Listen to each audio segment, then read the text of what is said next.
Welcome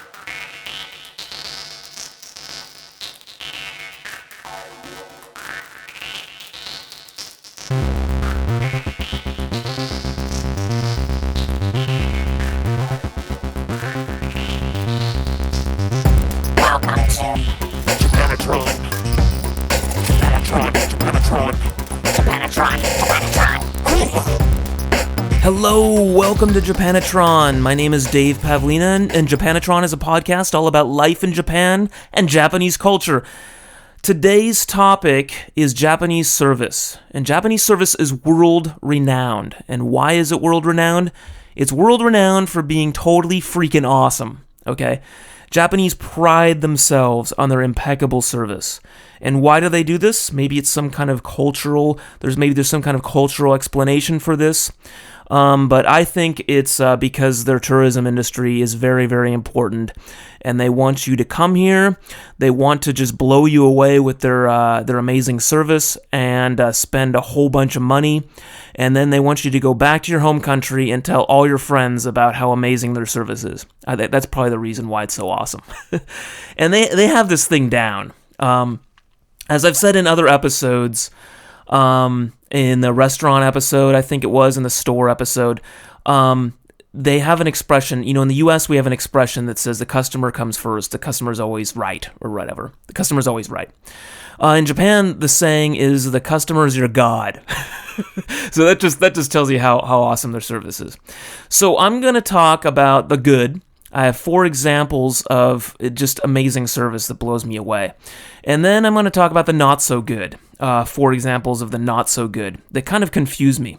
For a country that prides itself on its service, there's a few exceptions to that rule. So I'll get into that. And that's probably the worst way to end a podcast, is to talk about the not so good at the end, but whatever. I'm not one for following the rules. All right, let's jump into this. The good. Okay, number 1.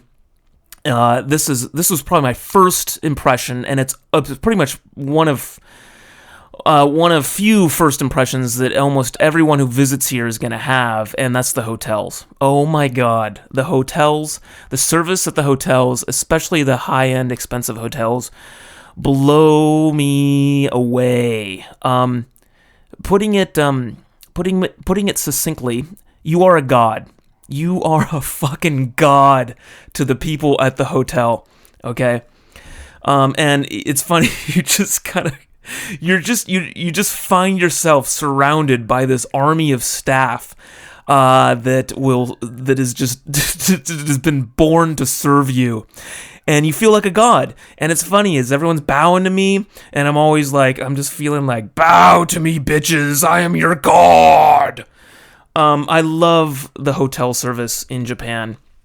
Why do I love it? First of all, they got the old school, like, bellboy outfits. Something that looks like it's out of the 40s from the U.S. With the hats and the, hello, sir! Welcome to our hotel! And I love that. I don't know. It's just, it looks professional, and it also looks kind of old school at the same time. I don't know. I just love it. I know that has nothing to do with the service, but it adds to the appeal. It really does. Also, and this goes across all all of Japan, is that there's no tipping. So, one thing I always hate about the hotels is the guy helps you with like one little like backpack up to your room, and he's got his hand out for the tip. And in Japan, you don't have to worry about any of that shit. Okay, you can load up the boy's shoulders with 100 heavy-ass bags, filled with bricks or whatever, and he's all sweating and loading your bags into the room.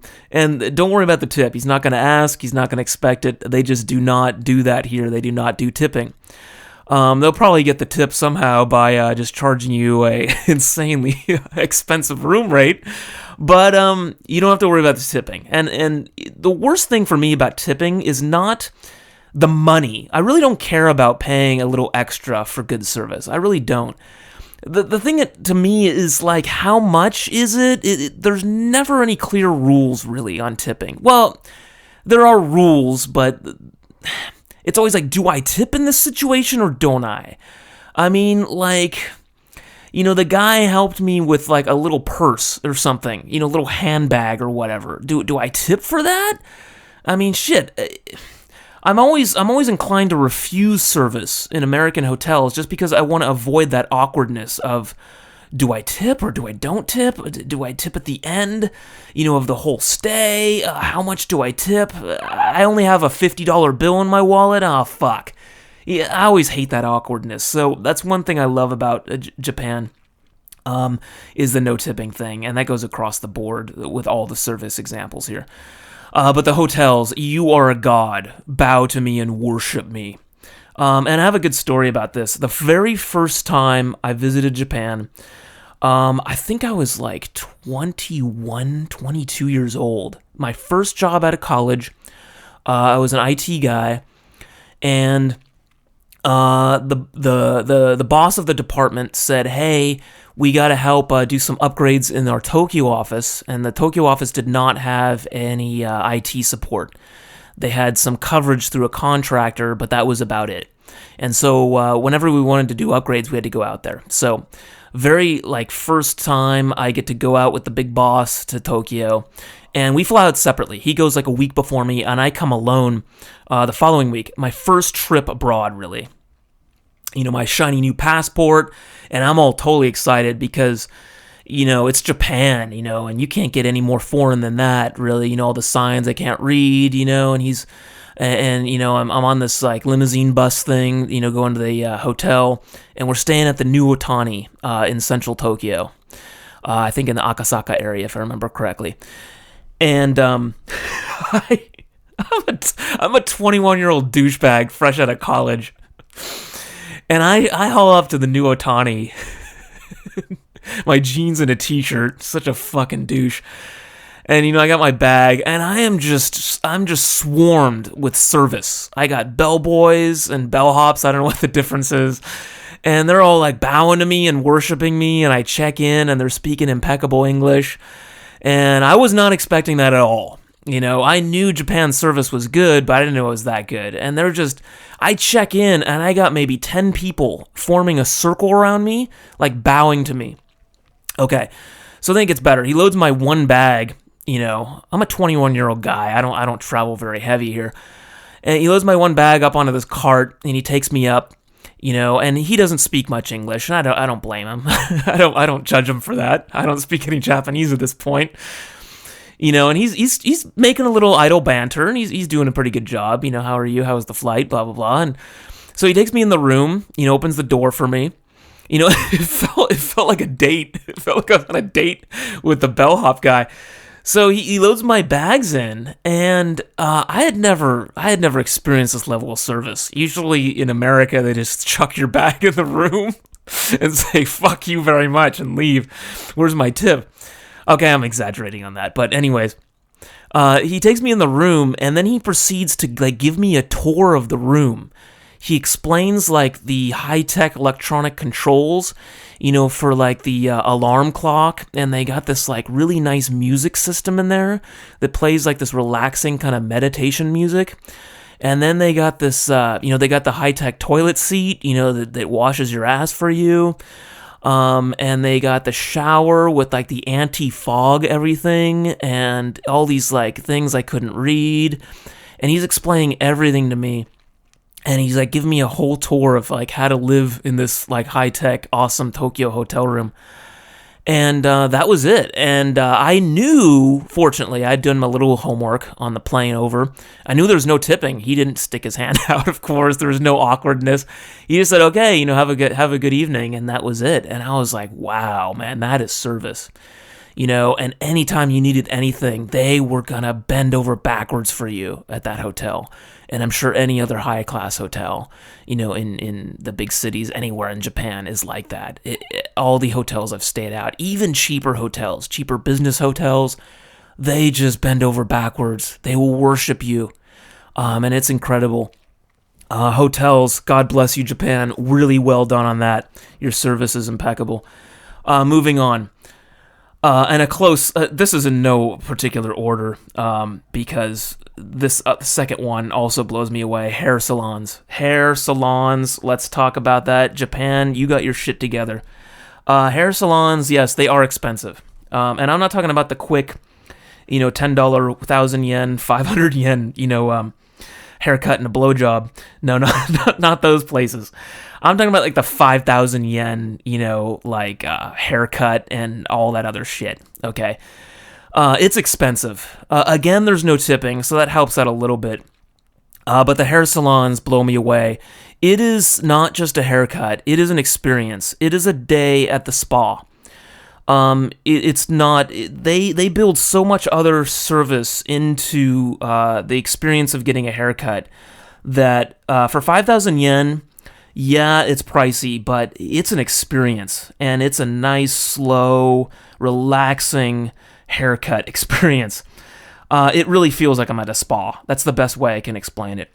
First of all, you go there, and yeah, you go there. Step 1, go there.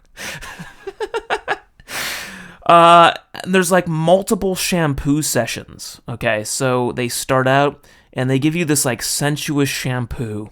Okay, session, and it's just extremely comprehensive. And I got short hair, and I don't even have that much hair to begin with, even though it's short and there's really not that much of it. It's a receding hairline. And yet this woman is like washing each hair individually with this shampoo session. It is amazing. And then, she covers the eyes with this like warm towel. Oh, and it's so relaxing, and it just gives me this tingle all over. And it's just really relaxing kind of shampoo / massage, okay, scalp massage, okay, and then she really carefully dries out everything, like including your ears, so you don't have any water dripping out of your ear. Yeah, it's that comprehensive, it's that detailed of service. Okay. Then, what do you want? And they have these books with pictures to help you out if your Japanese isn't so good. The other thing, and I want to digress a little bit, is I don't understand why, and I'm not going to ask why because it's a good thing. So I'm not asking any questions about this. But this weird thing is that all Japanese hairstylists are super good looking, and I don't get it. Guy, girl, it doesn't matter. They are super hot. And I don't get that. I mean, there's not like an unattractive, like fat one amongst any of them. All the hair salons I've been to, it's all just like, it's some kind of utopian world you enter when you go to a Japanese hair salon. It's like everyone's like perfect, and I don't get it. And, they should just have, like, their clothes off or something in there. That would be totally awesome. With, like a loincloth, covering, or, like, fig leaves. Welcome to our hair salon. We are super hot. We will serve you. I digress. Japanese hairstylists are super good looking. And I'm not guy, girl. It doesn't matter, man. They are super hot.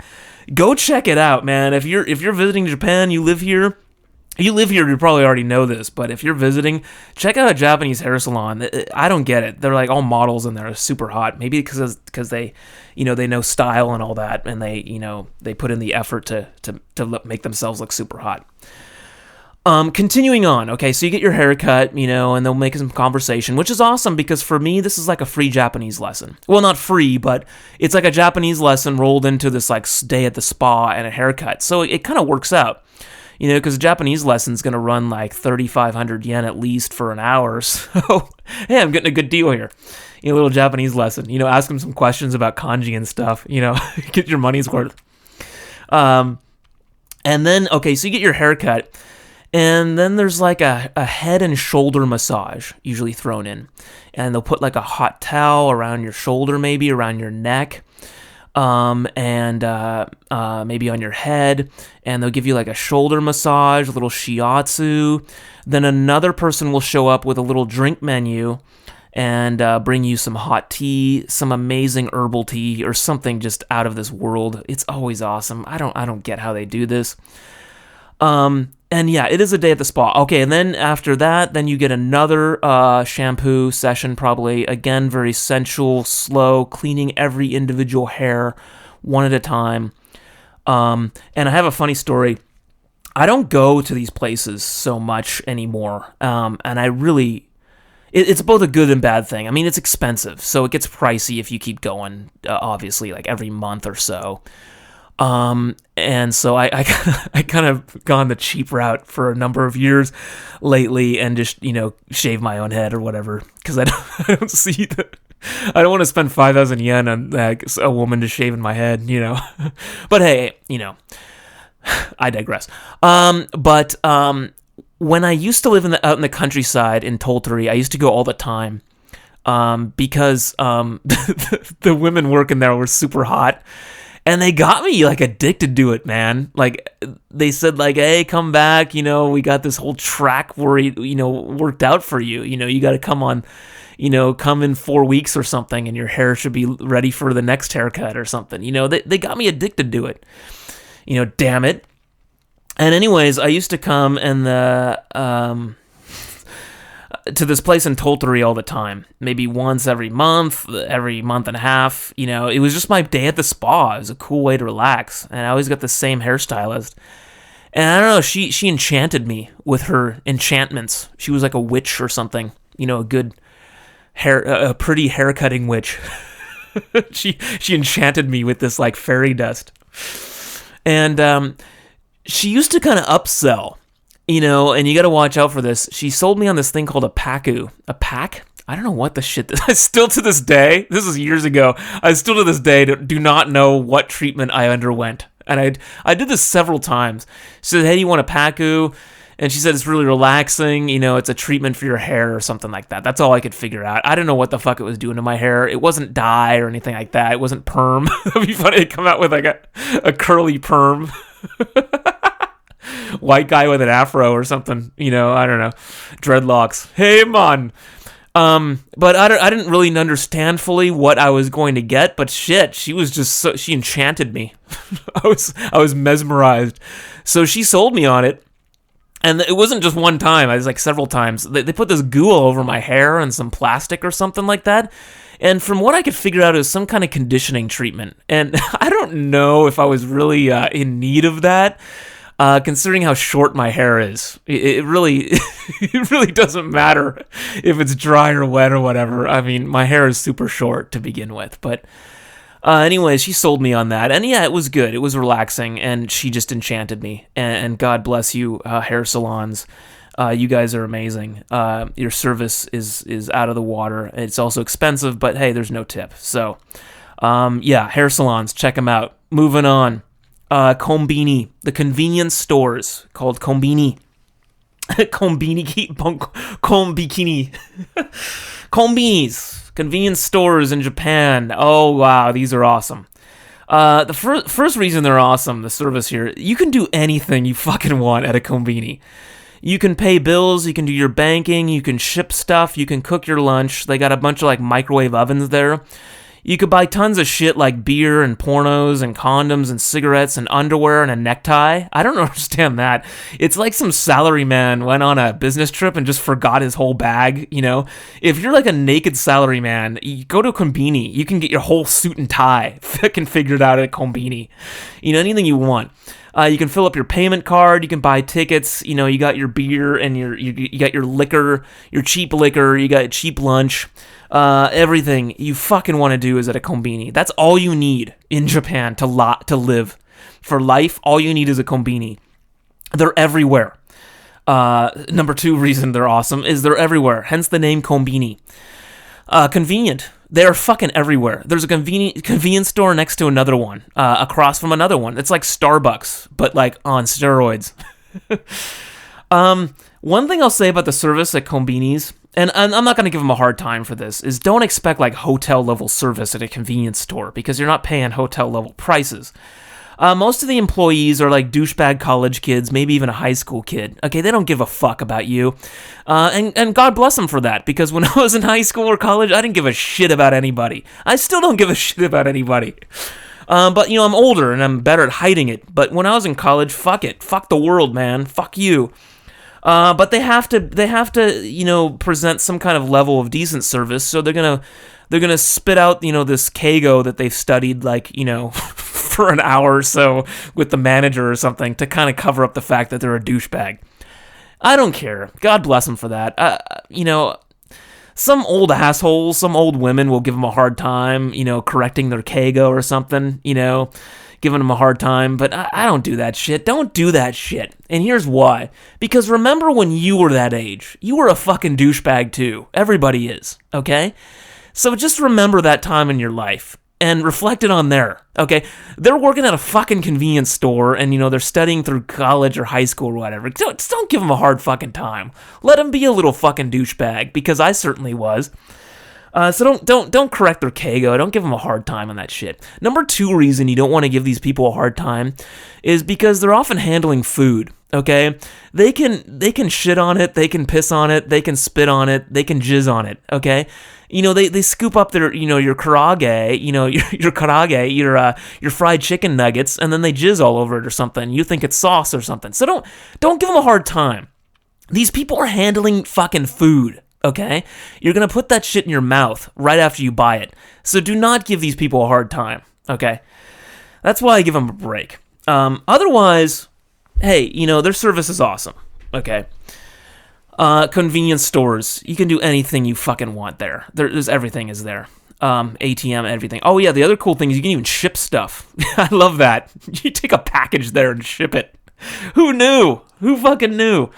You get money at the ATM. I don't know. You can people hang out in the convenience store. When I lived in the countryside, a bunch of people hung out in front of it. Like it was a cool place to hang out, smoking cigarettes and pretending to talk on the phone or something. I don't know. Convenience stores. Good job, Japan. Moving on. Number 4, and this is the last of the good stuff. Delivery. Home delivery. Also known as takubin. This is like the Japanese equivalent of FedEx, UPS, the services like that. The company you call to ship your stuff, okay? And this is not the post office so much as it is like FedEx or UPS. It's one of the kind of premium shippers. Oh my god, I don't understand this. I am so fucking spoiled by Japan's takubin service. It just blows me away. Seriously, like if they did this in America, Americans would be shitting in their pants. They'd be like, "What happened?" Like UPS is a shitball. UPS's service is total shit compared to what Japan delivers. Okay, you can schedule delivery and pickup, and this is just it's so like obvious to Japanese people, but in America, you can't do that. I don't know. You get that yellow tag, sticker or something, sticky note on your door that says, "Oh, we have a package for you."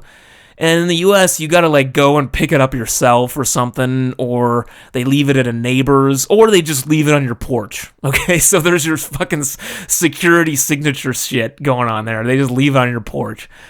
In Japan, you can schedule it. I want the package to come between 7 p.m. and 9 p.m. And they come that late. And they come between those times. It's amazing. You can ship cold stuff. They will refrigerate your stuff. I had a coworker, again when I was living in the countryside, her mom would ship her lunch to her. And it would come at lunchtime. She would ship her a lunch. And she was like on the other side of Japan. Here's your lunch, honey. And she fucking every day, she opens a box and she's got her lunch there delivered to her by takubin with this cool bean. They call it cool bean, okay? And people ship frozen fish and live stuff. I'm not kidding. You can order live squid, okay? I've seen that. You open the box and squid is fucking moving in there. Anything you want. Beer, wine, they don't give a shit. They will ship it to you. You can ship a dead fucking body if you want. You have blood dripping out the box. They will fucking ship that. They will refrigerate it for you, too. They'll freeze the dead body, so it doesn't get all stinky. They will ship you. You could put yourself in a box with your head sticking out, and put the label on your forehead, and they will ship that shit. They will ship anything. The other cool thing I love about takubin is a lot of apartment buildings, including mine, have this kind of locker system. Now, the thing that always stressed me out, especially when I was living in the US, is you order something and you're never home when the fucking guy comes, because the guy's gonna come during business hours. And where are you during business hours? You're at fucking work, okay? So you can't get your package. And is UPS going to deliver at like 7 p.m.? Fuck no. You got to go drive there and pick it up, which kind of defeats the purpose to me. You know, why don't you just drive to the store and buy it in the first place? You know, so shopping online was never appealed to me as much as it does in Japan because of the delivery service thing. The logistics, Japan has that shit figured out amazingly. Now, granted, they're a much smaller country, so that's probably why they have it figured out. But their logistics, it's just amazing. I'm speechless with this shit. You know, in the U.S., I never really wanted to do that because you always have to reschedule it somehow, and you're never home. Japan has that figured out. Number one, I covered it. You can schedule your delivery, which is cool. But number two, a lot of the apartment buildings, and I have this, they have this like locker system. Okay, and they will check. The delivery guy will ring your doorbell if you're not home, which you probably aren't. He'll check it into this locker and leave like a ticket in your mailbox telling you have a package. And they recently upgraded our locker system at our apartment building. And when I click in, you know, with that key, you know, to open the security door, it'll go bing, bing, you know, and this little symbol that says I have a package waiting for me lights up, which is awesome because then I know to check the locker. And, you know, I'm right there, down there in the lobby, and I, you know, click open the locker, and boom, there's my fucking package. The only thing, for obvious reasons, they won't check into the locker is anything perishable. So the cool bean, you gotta be there. And you can reschedule delivery. They'll stick it back in the refrigerated truck, you know, and they'll come back later. And they are amazing. You could do this online. You can call them. Anything you want, you know, and they just suck your dick to get you that package on time. Okay, they'll do anything you want. They'll just bend over. They'll deliver your package and then they'll bend over for you. Yeah, they're amazing. Takubin, amazing. Good job, Japan, once again. All right, let's talk about the not so good. Okay, and I'll be the first to admit I'm being really, really nitpicky with this shit. I admit it's nitpicky because if the service in general is impeccable. If it wasn't impeccable, I would have moved back by now. Well, maybe not by now, but it would have been a strike against them. And it's definitely not a strike against them. Their service is amazing in general. Here are some weird exceptions to impeccable service that I have experienced. And there's not many of these. So let's get into this. The first one is kind of random. And I want to cover this one first because it's about the Takubin, the delivery service, which I just talked about how awesome is I use it a lot. I do a lot of stuff on Yahoo auctions. I'm always buying stupid shit and then selling it off. Okay, so I'm a really big fan of auction sites because I can get rid of this crap, you know. And so I'm often shipping stuff out. So I'm a heavy user of these Takubin services. And they have this web service. You can sign into their website and you can make a label. And I love this because my kanji sucks. And normally you have to go there and you have to handwrite out the label. And it takes me forever because my kanji skills suck. And yeah, you know, okay, I can put some extra time and effort into learning kanji, but for me, it's easier just to type it in with this web label system. And they encourage you to use this system. They give you double points. Okay, I've talked about points, you know, these like reward points you can use to cash in prizes. So they want you to use the system, obviously, because they reward you with extra points. And it's probably because instead of them having to enter the information off of a handwritten label, you enter it for them directly into their electronic system. And it's cool. You print out the label, and it's already got like the tracking, you know, UPC code stuff on there, and it's like ready to go. So you print out this label. It's like 2 pages, A4 size.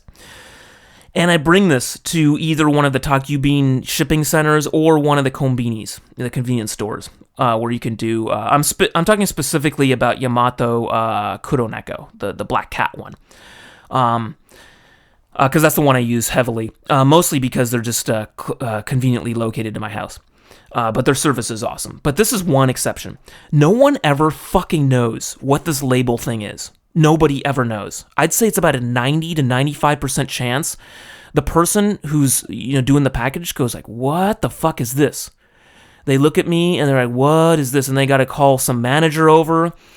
And And it's worse, way worse, of course, at the convenience stores because the clerk is going, what the fuck is this? They're talking to the manager. And it's always a pain in the ass. I'm always rolling my eyes going like, fuck, man. Can you train people on how to use this shit?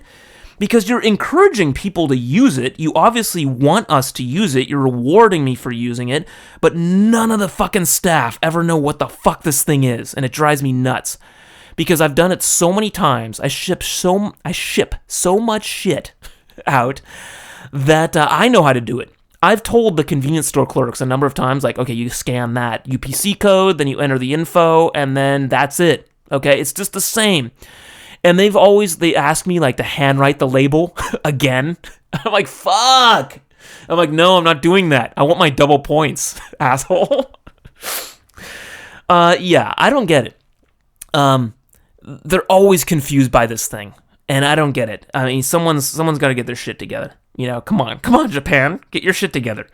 I should write a blog article or column or something, and just, you know, start like I see fit, be it like an asshole customer, you know. Hopefully they won't spit or shit on my package. Do it anonymously. But yeah, I know I'm being nitpicky, but nobody knows how to use these Takubin web labels, and I wish they get their shit together. Because when someone, the 10% chance when I get someone who really knows their shit, it just blows me away. I'm like, oh my god, someone fucking knows how to do this. I could work for them. I seriously should apply for a job because I know how to use the web labels now. I've explained it to their staff so many times. Oh my god. Please train your staff on how to do these things. Okay, I know I'm being nitpicky, but you know I'm an asshole. So there you go. Thanks for your comments. Reaffirming the fact that I am an asshole. Thank you for those, YouTube listeners. Number 2, again, I'm being nitpicky, is you gotta bag your own groceries. And I know I'm being an asshole about this, is in the US, there's always someone that's gonna bag your groceries for you. Okay, and that's service, you know? And in Japan, they don't. They just give you the bags or something and say, go bag them yourself, asshole. well, maybe they don't. They say it more politely than that. They put it a little bit more politely. Asshole sama. Go bag your shit. And okay, I'll give them a break. I'll give them a break on this for 2 reasons. Number 1, most grocery stores in Japan, especially the ones in the big cities like central Tokyo, are not nearly as big and spacious as the ones in the US, okay? In the US, they have the space for that shit. They have these really nice wide aisles, and the checkout area is totally separated from the shopping area, and even when it's crowded, it's not really a big deal. There's tons of checkout counters, and there's space. It's very spacious, and there's room to put a person, you know, bagging your groceries there, an extra staff member. There's a huge parking lot. Everyone's driving anyway, so you're gonna need extra space because people are probably buying a lot more shit. Because America has that culture of buying a ton of stuff at once. You know, a whole carload of stuff at once, and you're gonna need maybe some help bagging it or taking it out to your car. In Japan, they don't have the space for that, especially in the big cities. Now, when I lived in the countryside, there were some pretty big-ass grocery stores, but the culture out there is a little different. But in the big city like Tokyo, there's not enough space. The checkout lines are like in the shopping area, and you're always in someone's way. And it only takes like 5 people before that area is just crowded and just really cramped. And I guess they just don't have the space and the time. They have to keep that line moving constantly to have someone bagging your groceries. So they just give you your stuff and give you a few bags and get the fuck out of the way. We got the next person coming along. They don't have the space to do it.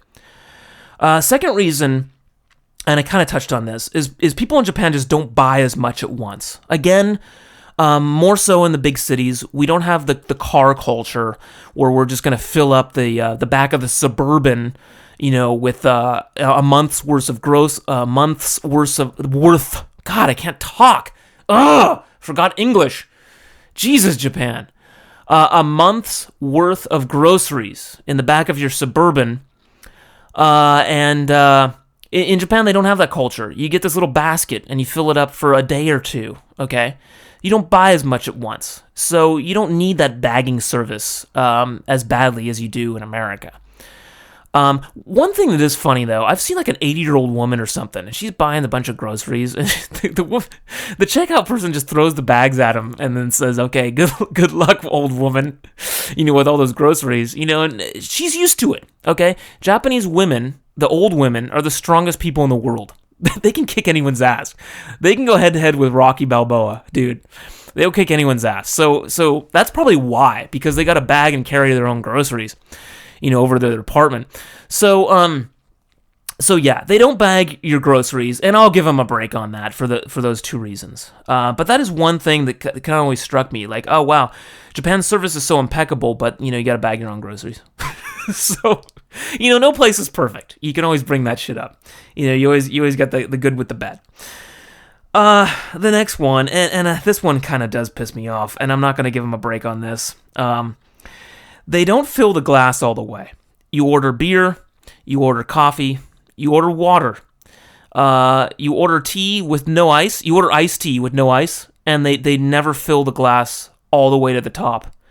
They leave like 3 or 4 fingers down in the glass. And I'm always like, what the fuck?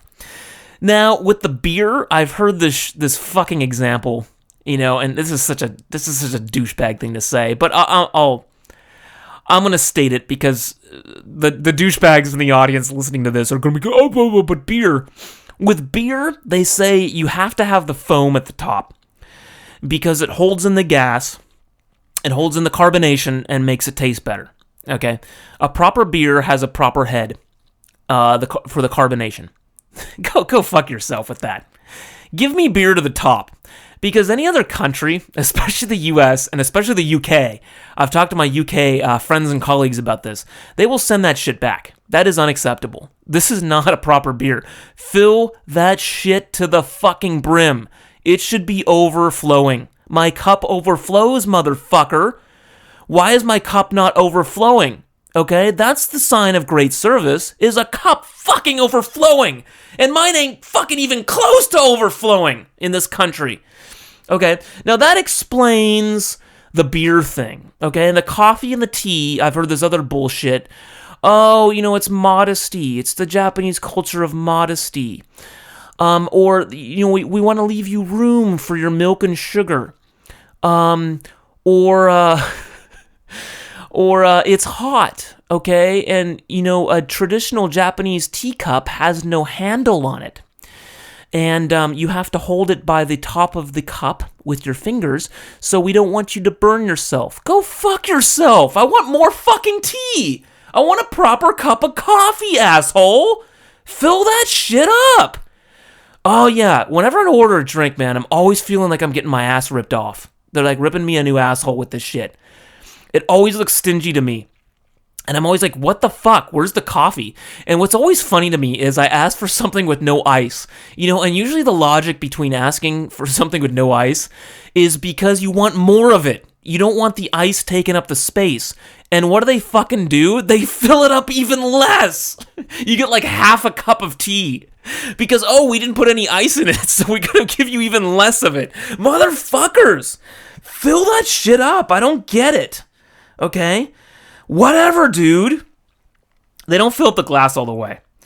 And I got a lot of friends that will back me up on this. Fill that shit up, dude. American style, dude. And someone taught me the expression tapu made. Tapu made kudasai, motherfuckers. Tapu made. American fu, bitches. Fill it up to the top. My cup overflows. Jesus said, my cup overflows, motherfucker. Fill it up. Fill the glass up. Fill the cup up all the fucking way. Okay, I'm sorry. I've bitched long enough about this. Last one about the not so good. Excessive wrapping. Japan loves paper. They got the origami culture. I don't know what it is. They love wrapping the shit out of stuff. They'll wrap it up. They'll wrap it up again. And they'll wrap that shit. They'll wrap the wrapping up for you. They'll wrap up the receipts. They'll put the receipts in an envelope, and then they'll wrap up the envelopes. And it's such a fucking pain in the ass. And a good example of this is when you're buying bread. I used to frequent a bread shop. Their bread is amazing. Japanese bread, is amazing, but they wrap the shit out of it. Each piece individually wrapped, and then that wrapped in another bag, and then the receipt wrapped up, and they'll wrap everything up. They'll wrap your dick up and suck it for you. They'll wrap your body up, and they'll kill you. They'll choke you with the bags. You will choke on a bag because you don't realize it's been wrapped yet again. You're tearing off wrapping half the day, and you're hungrier. Maybe that's why Japanese people are so skinny, because the food is wrapped so fucking much that they gotta unwrap everything and they burn all the calories off. Okay, by the time you unwrap this little piece of bread, you're fucking tired, you're sweaty. They wrap the shit. There's more wrapping than product. They fucking love paper. They love their plastic bags. Fuck the dolphins. Yeah, they kill dolphins. That's how they kill the dolphins. They don't harpoon the dolphins or cut them up or anything. They just they stuff wrapping down their throats. I can't breathe. I got plastic bags stuck in my dolphin throat. Yeah, that's their wrapping, man. They will wrap the shit out of you. I don't need 5 bags, man. Relax with that shit. Please, for God's sakes, ask me. Can you ask me if I need a bag? I have a backpack on, and I'm carrying a handbag, like a shopping bag, an echo bag, and before I even know what's going on, before I even have put my point card away, before I've picked up the Eddie, it's fucking wrapped 5 times. I'm like, fuck. And sometimes I get so annoyed with this shit. I annoyed at myself for not catching them fast enough, number 1. And number 2, for them being so goddamn fast with it, wrapping the shit out of it, and they'll tape that shit shut. You need like a knife and a chainsaw to get that shit open. I'm mad at myself, I'm mad at them. I will say, I don't need this stuff. And then I'll just rip it all open right in front of them, and I'll stuff it in my backpack. And I remember one time, I'm like, man, I think I said it in English because I was in such a bad fucking mood that day. And I feel bad for this because it wasn't really all their fault. I was just having a bad day in general. But I was like, man, can you just fucking ask? I think I said it like that. In the US, they ask, do you need a bag? And I like that because, a lot of times I don't need a fucking bag. I don't want a bag. And, save the earth, motherfucker. And I'm always like, save the us. Save the us. Save the us. I love save the earth in katakana. Save the us. Save the earth, motherfucker. Stop giving me bags. Ask me if I need a bag. And my dream, and I've not had the gall to do this yet, is to buy like food, fresh food, like the bread shop. And just grab that shit. Grab that tuna sausage roll or something really juicy with sauce dripping out of it. And before they have a chance to put that in a bag, I grab it off the tray and I take a big sloppy bite out of it. And I just stuff it in my mouth. And I pay with my nasty hand dripping with ketchup and sauce. That's what you do with your wrapping. Okay, stop with the wrapping, people, man. Save the earth. Come on, get a little echo here. And those are the 4 things, the bad things. And I'm sorry to end on such a sour, fucking shitty note. And I've been cursing like a sailor this entire episode, and I apologize for that. But I'm not really sorry. But I apologize anyway. How do you like that? And I'm being nitpicky. Because in generally speaking, Japanese service is really awesome. Otherwise, I wouldn't have lived here as long as I have. But that's about it. I hope you've enjoyed this episode. You can do all the social media shit with me if you want. Japanatron.com. That will take you to the podcast section of my main site, which is mondaiji.com. And I got all the links at the top for the iTunes, the Twitter, the Facebook, and the YouTube, all that stuff. So subscribe, leave me comments, let me know what you think. Only good stuff, because I'll just delete the bad stuff. I just ignore that shit. Because I hate negativity. I surround myself with positive energy. All right, take care, dudes and dudettes, and talk to you later. You have a good day. Toodles. Welcome to Japanatron. Japanatron. Japanatron. Japanatron. Japanatron. You have received this transmission from the Comedy Podcast Network. For more shows, visit comedypodcastnetwork.com.